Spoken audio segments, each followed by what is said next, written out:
I think he can't fathom to just live a modest lifestyle. It's like he gotta be lavish. Right. He's got to have those videos where he shows you all the watches, where he opens the case up.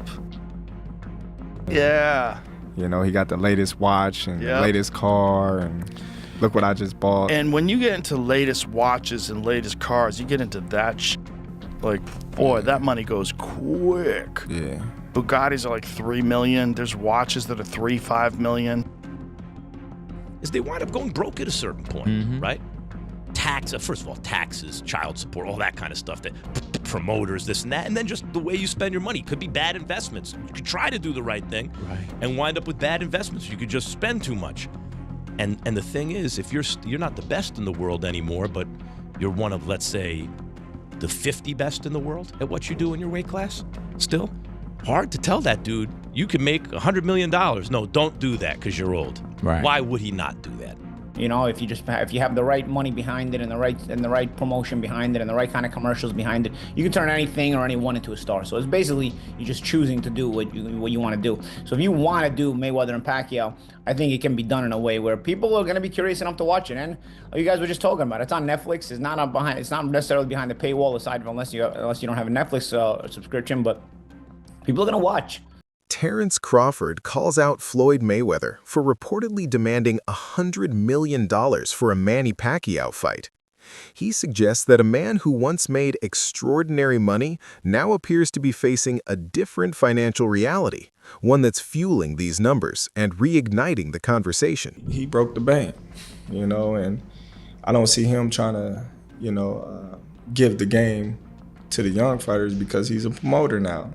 Yeah. So I can't give everybody the game. Yeah. It's a business at the end of the day. So if they made all this money, you know, on our backs as fighters, and now I'm a promoter, I'm gonna do the same thing that they once was doing, and just say it's just the game of the business. It's the game. Max Kellerman says fighters chase money because boxing offers very little long-term security. When careers end, the sport doesn't provide much of a safety net, so athletes are left to manage their futures largely on their own. Floyd, with the 3 fights that's coming up, Floyd Mayweather, Pacquiao, Floyd Mayweather, Mike Tyson, Floyd Mayweather, I think the guy's from Greece or something like that. What do you feel about great champions doing these kind of fights as well, or just these kind of fights that's going on? They need money. Damn. Yeah, when you need money. This is the problem with boxing. You think about financial literacy, right? And you talk about like NFL players or NBA players, there's support systems for those dudes. There's nothing like that for fighters. They got to figure it out all themselves. And if you're a fighter, that means you did not have options. Right. Yeah. It's not like basketball or football. If you could, you know, like, by the way, football players couldn't play basketball, or they play basketball. It's a better deal, right? Like, you know, that's if you can, you do. And boxers couldn't do either one of those things, right? They're too small, or they got hurt, whatever it is. And so you're dealing with a section of our world that is unlikely. Tasha Kay says that when people hit financial trouble, lawsuits often follow, claims for money they believe is missing. She points to reports that Floyd Mayweather is suing Showtime, framing it as part of that pattern. Bills is due, but you done spent everything on stuff you ain't supposed to have, and now you really need something, so you get ready to go to Walmart, right? And you know you got $132 in your bank account, all right? We all done been there, and you know you need food, the light bill due tomorrow, they're gonna cut it off, and you got $132 to your name. And so then you start to search like, well, what happened to the money? You start to go look at your bank account. You start to go, well, you start to get a little bit, well, I could take this rice, the beans, this, and then when you get up to the counter, you hoping that something else ain't hit your account. That's done made it less, because you know it can say 132, but then you got them pending transactions that come in that hit you. That's definitely gonna put you in overdrive. You don't really start blaming or start realizing you broke until money get low, and that's when you go send people to look for where it went. Jim Lampley says the comeback talk around Manny Pacquiao and Floyd Mayweather leaves him sad. In his view, when legendary champions return this late, it's often driven less by competition and more by financial reality. Understood Manny or I will understand Manny. You know, does it make me happy? It's not really my business. It's their business. You called what was still the most successful fight in boxing history, which was Mayweather-Pacquiao. I've never been a part of a buildup like that, where every mainstream outlet that maybe had abandoned boxing over the years came roaring back. I mean, it was massive. And then the fight happens and we don't get what we hoped for. What did you come away from that fight feeling? What did you think of how that whole thing played out? Well, I want to start this by saying that I like Floyd. I get along with Floyd. I'm happy for Floyd that he was the first great social media master who demonstrated what the power of social media could be, how an event could be sold on social media. Jeff Mayweather says a second Mayweather-Pacquiao fight could have happened years ago. Coming now, he suggests it looks less like unfinished business and more like a fight being arranged primarily for money. I mean, that's a fight that basically, it's a cash grab for both of them. You said it's a cash grab. I know he's had. So. Yeah. There's nothing wrong with it. If you created a name and you made a name, why not get paid for it? No, 100%. I agree with you. Do you feel that that's what the comeback announcement is as well? Is just kind of like because I know he's suing Showtime for money he thought he thinks he's owed. Is it just kind of like we need an influx of money, you think? I mean, I don't really know, and I'm not really going to say anything that I don't know. So, I mean, that part I'm not going to even talk about. It's just the fact that, to me, I looked at it and I seen the same thing that everybody else seen. So, I mean, and I've never talked to him about it, so I can't really give nobody no answer. Floyd Mayweather, once defined by the Money Mayweather image of being untouchable, now appears, at least publicly, to be navigating a far more complicated financial reality. Despite a career that has been reported to generate more than $1 billion, there are growing questions about debt, tax issues, and obligations that may not be fully settled. In recent clips, he's seen promoting alcohol with a smile that looks more strained than celebratory, less like swagger, more like pressure held behind controlled body language. Even his posts and appearances carry a different undertone, hinting at responsibilities that don't fit the old mythology of endless wealth. Right now, he needs it more than wants it, because you see right here, Floyd Mayweather very vocally has never had a drop of alcohol in his fucking life, is out here promoting alcohol. That's how you know this dude's fucking broke as hell and swimming in debt, because he's posting shit like this. We are back. Money Mayweather and Beluga, we are back. It's a special day, Valentine's Day. Toast to the ones that we love. Does he not look like he's a hostage right here? Look. Happy Valentine's Day and cheers. I look at the look on his face and I can't tell if he's being held at gunpoint while doing this because he owes somebody money, or if he's just looking like that because he's really confused and struggling trying to read the script for this ad. Sorry, that's...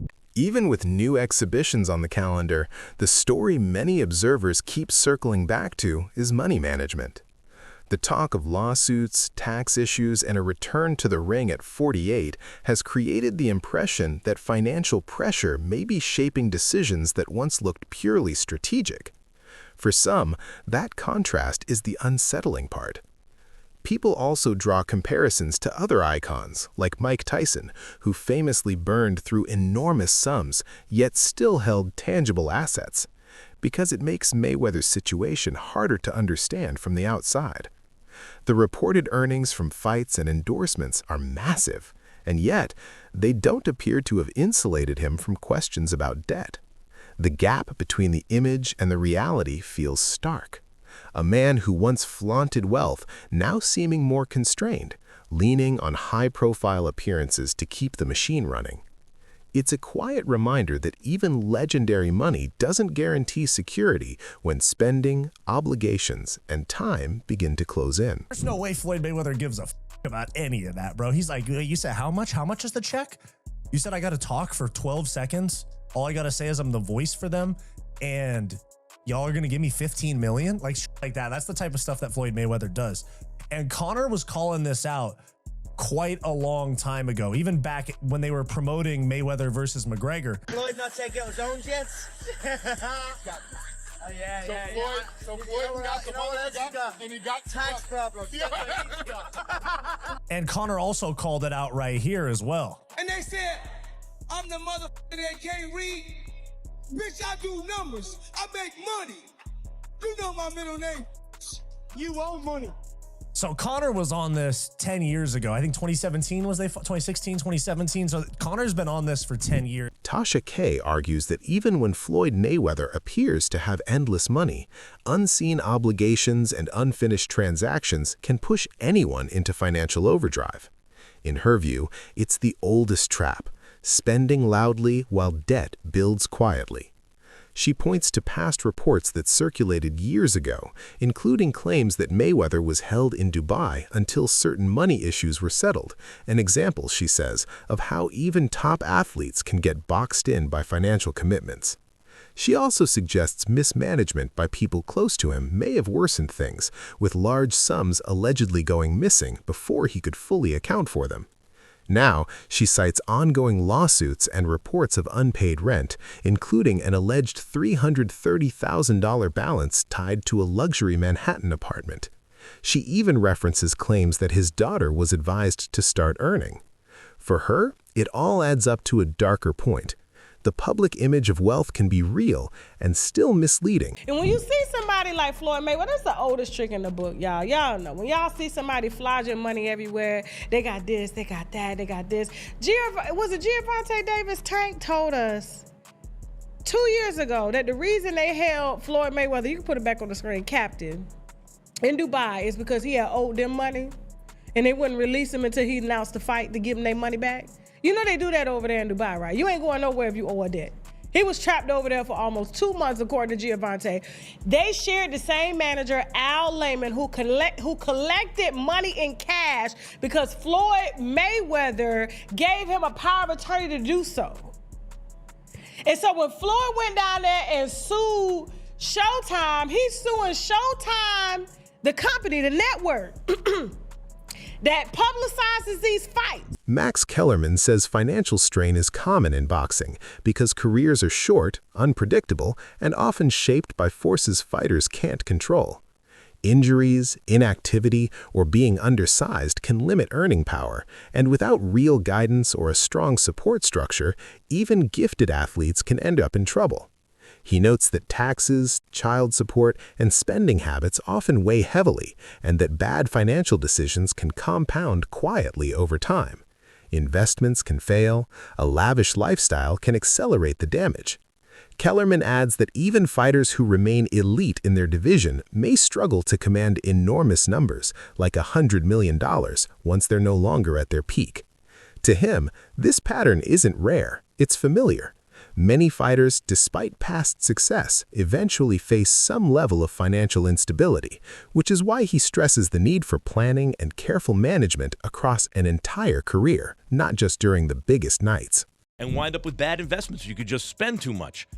And the thing is, if you're not the best in the world anymore, but you're one of, let's say, the 50 best in the world at what you do in your weight class, still, hard to tell that dude, you can make $100 million. No, don't do that because you're old. Right. Why would he not do that?